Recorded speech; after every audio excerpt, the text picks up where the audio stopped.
आध्यात्मिक माणसाला सुद्धा सर्वसामान्य माणसासारख्या वस्तू हव्याशा वाटत असतात. तोही सर्वसामान्य माणसासारखा कष्ट करतो, वस्तू घेतो आणि त्याचा उपभोगही घेतो. मग सर्वसामान्य माणूस आणि आध्यात्मिक माणूस यामध्ये काय बदल झाला? तर जेव्हा सर्वसामान्य माणसाची वस्तू हरवते ना, तेव्हा त्याचं मन चलबिचल होतं.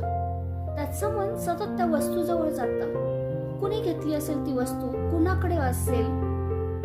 पण याच उलट जर आध्यात्मिक माणसाची वस्तू हरवली ना, तर तो असा विचार करतो की त्या वस्तूची गरज ज्या व्यक्तीला खरंच होती ना, त्या व्यक्तीजवळ भगवंताने ती वस्तू पाठवली.